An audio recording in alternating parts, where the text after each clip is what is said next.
Work में दोस्तों आपका स्वागत है। मैं हूं आपके साथ राशिद ज़हीर। भारत के बारे में शुरुआत से ये चर्चा चल रही थी जब पाकिस्तान का कॉन्फ्लिक्ट हुआ था कि साहब भारत को आइसोलेट कर दिया गया। कोई दुनिया के बड़े बड़े देश छोटे मोटे भी अगर हमारी तरफ उस समय आके खड़े हो जाते तो शायद हमारा सीना 56 इंच का हो जाता और हमें लगता कि भारत अपना काम सही कर रहा है। लेकिन भारत को आइसोलेशन जो बताया गया कि भारत आइसोलेशन में गया, उसकी वजह क्या है वो तो खैर आप जानने का समय आपके पास नहीं होगा, लेकिन आपको ये मालूम होगा अभी हमारे गोदी मीडिया के पत्रकारों से कि राजनाथ सिंह ने भारत का ऐसा वजूद दिखाया एससीओ में, शंघाई कोऑपरेशन के जो मीटिंग चल रही थी, कि हस्ताक्षर करने से मना कर दिया।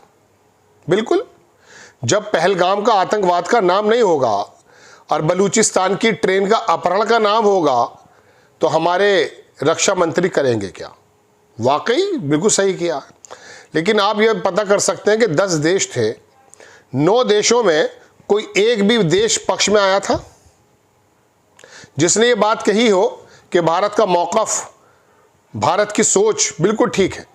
भाई पहलगाम को दुनिया ने देखा, न्यूक्लियर की लड़ाई लगभग अकॉर्डिंग टू ट्रंप सर पे आ पड़ी थी। उसको आप आतंकवादी नहीं कह रहे। वो 26 परिवार जो छिन-भिन हो गए और उनको देखा, उसका दर्द पूरे भारत ने महसूस किया, वो आतंकवाद नहीं था। उसके बारे में 2 शब्द नहीं निकले। वजह चीन और पाकिस्तान। चलिए इसको तो हम मानते हैं परंपरागत ही दुश्मन है हमारे, हम जानते हैं। लेकिन ये ईरान को क्या हो गया था, ये कजाकिस्तान को क्या हो गया था, ये रूस को क्या हो गया था?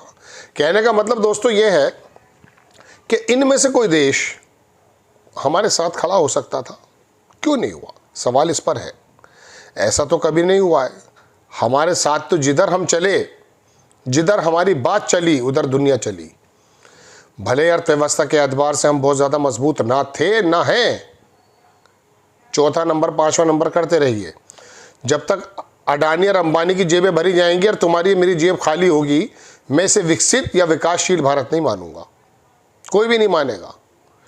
जब बराबर के आसपास के देश ये हालात कर दें कि जो मैं आपको दिखाऊंगा, 1 मिनट ही बात बताऊंगा, लेकिन चूंकि मुझे इंपॉर्टेंट बात करनी है, मुझे वो एकदम याद आ गया कि मेरे पास वो था, अगर वो मुझे मिल गया तो मैं बता देता हूँ कि दुनिया के अंदर क्या क्या चल रहा है, हम कहाँ खड़े हैं, और फिर बात करते हैं। ये एक बड़े अच्छे पत्रकार हैं, बड़े, उनके कल प्रोग्राम देख रहा था मैं, तो मैंने वहाँ से स्क्रीनशॉट ले लिया था।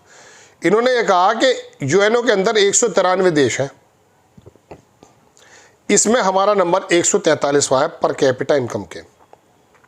लग्जमबर्ग जो है 1,25,845 पर ईयर डॉलर उसकी आमदनी है, और हमारा जो नंबर है, और हम जो है 2937 पर खड़े हैं। आप आ जाइए नेटो में चूंकि हम है ही नहीं। आप G20 में आ जाइए, G20 में कितने देश हैं? 19। हमारा नंबर है 19वां, और इससे नीचे नहीं आ सकते थे, क्या करें। इसके अंदर यूएसए की सबसे ज़्यादा इनकम है पर कैपिटा, 89,105 डॉलर। ब्रिक्स में 10 मेंबर हैं, उसमें हम भी हैं। वो ब्रिक्स में जो बी है, भारत, ब्राज़ील, आर से रशिया, आई से इंडिया, इस तरह से चाइना, साउथ अफ्रीका, ऐसे बना है वो ब्रिक्स। ब्रिक्स के अंदर जनाब 10 हैं और हमारा नंबर 9 है। बहुत अच्छे, बहुत अच्छे। वहाँ ब्रिक्स के अंदर यूएई जो है उसकी 52,977 सबसे ज़्यादा है, और हम तो खड़े वहीं। एससीओ जिससे निकल करके हम आए हैं, उसमें सऊदी अरेबिया की है सबसे ऊपर, 10 लोग हैं, हमारा नंबर यहाँ भी 8वां है। तो हमारी पोजीशन ये है। अब बहरहाल ये खैर मैं तो बात आ गई थी, इत्तफाक से मुझे बतानी पड़ गई। मैं आपको बताना चाहता हूँ देश क्यों साथ नहीं हुआ। साथ हो सकते हैं हमारे दो। ईरान का विदेश मंत्री अभी यहाँ आ रहा था जब पाकिस्तान का कॉन्फ्लिक्ट हुआ। हमारा बहुत अच्छे ताल्लुकात हैं ज़माने से, लेन देन, लेकिन उसके विदेश मंत्री को जब यहाँ के टटपूंजिए गालियाँ बकेंगे तो फिर वो वहाँ तक बात जाएगी। अब ये नहीं है कि तुमने जो है सुबह सुबह शाखा लगा ली है, पता ही नहीं चलेगा दुनिया को क्यों लाठी भांज रहे हो, सब पता है। नेट का ज़माना है, डिजिटल इंडिया बना दिया है मोदी जी ने। तो जनाब मन भगा दिया गया। रूस के बारे में आपको मालूम है, यूक्रेन के मद्देनज़र हमारा रूप क्या था, हमारा रोल क्या था। रूस हमारे साथ हमेशा खड़ा मिला, हमें भी मिलना चाहिए था। अमेरिका के चक्कर में हम यूक्रेन के पक्ष में नज़र आए थोड़े बहुत, हालांकि हमने बीच का रास्ता लिया था, लेकिन रूस का साथ नहीं छोड़ना था। रूस ने तो उस वक्त बेड़ा भेज दिया था जनाब जब पाकिस्तान का वो जुल्फ़िकार अली भट्टो अमेरिका से बेड़ा ले आया था, जब बांग्लादेश का मामला था। चलिए, तो हमारे साथ क्यों आएगा जब अजरबैजान की लड़ाई हो रही? कहाँ अजरबैजान? भारत के 80% लोगों को अजरबैजान का अभी पता चला होगा। अजरबैजान की अर्मीनिया से लड़ाई हो रही थी, अर्मीनिया के पक्ष में खड़े थे हम। अगर बीच का रास्ता लेते हो तो अजरबैजान ने कौन सी भैंस खोली थी हमारी?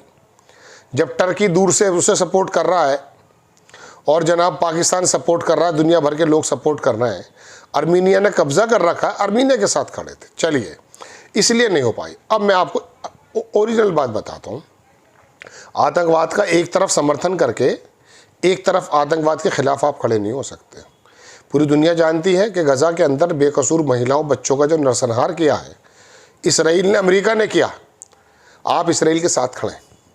आप नेतन्याहू को दोस्त बताते हैं, नेतन्याहू से फ़ोन पर बात चलती है, बल्कि आरोप ये लगते हैं कि नेतन्याहू को लड़ने के लिए तमाम के तमाम हथियार दिए जाते हैं, अडानी की कंपनी देती है। अब आप ये बताइए, एक तरफ आतंकवाद के आप साथ खड़े हैं तो फिर आतंकवाद का किस मुंह से आप मुखालफत कर रहे थे एससीओ में? बताइए। पहलगाम के आतंकवाद का दर्द तो मेरे दिल में है, मैं जानता हूँ क्या है। आप तो भक्का फाड़ के कहीं हंस रहे थे 4 दिन बाद, मेरे पास फ़ोटो है। मैं पहलगाम के अंदर ही मुनहमिक था, आप भी। पहलगाम के अंदर महिला का जो हस्बैंड जब लेटा था मरा हुआ और उसने आसमान को देखा है ना, आसमान चीत्कार निकल गया, आसमान फट गया था उस समय। आप खे खे खे खे ठट्टे फाड़ रहे थे। किसको कह रहा हूँ आप जानते हो। खैर, आपके लिए सऊदी अरब से तो ऐसा आए थे जैसे जना क्या कर देंगे, बिहार में जाके चुनाव की रैली करने लगे, अंग्रेजी में बोलने लगे बिहार के अंदर। चलिए, बोलते रहिए। दोस्तों, बात यह है कि जब आप आतंकवाद का एक तरफ से समर्थन करते हैं, मौन रहकर, सहायता देकर या उसके साथ बोलकर, तो फिर आप उम्मीद मत कीजिए कि आपके आतंकवाद या हम जो जिस आतंकवाद में हम परेशान हैं उसके साथ दुनिया खड़ी होगी। ऐसे ही आइसोलेशन मिलेगा।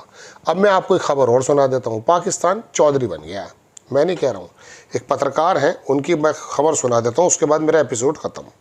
उन्होंने क्या लिखा है, उसने पूरी बात ही लिख दी है। बात ऐसी लिख दी है जनाब, उन्होंने बता दिया कि एक्चुअल में हुआ क्या है। बहुत सारे पत्रकार ने उसको जो है पोस्ट किया है।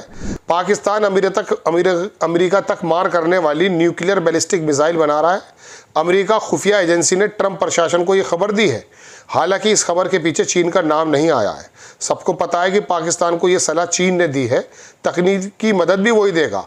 ऑपरेशन सिंदूर के बाद भारत अलग थलग पड़ चुका है। एससीओ सम्मेलन में रक्षा मंत्री आतंकवाद पर सहमति बनाने में नाकाम रहे।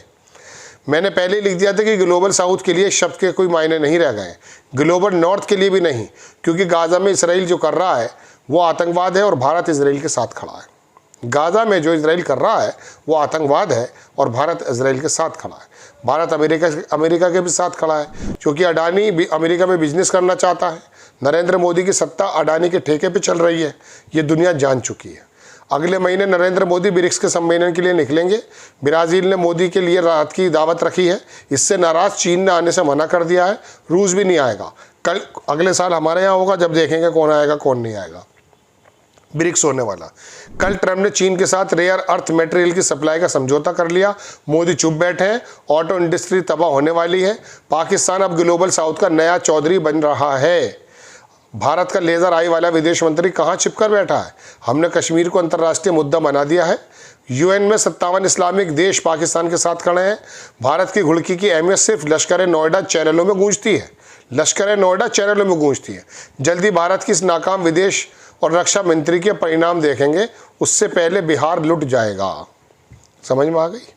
आपको खबर अगर अच्छी लगती है, कोई मैसेज में देने में कामयाब रहा, चैनल को आप सब्सक्राइब कीजिए, अपने कमेंट्स डालिए, लाइक कीजिए। नेक्स्ट टाइम किसी खबर के साथ हाजिर होता हूँ। जय हिंद।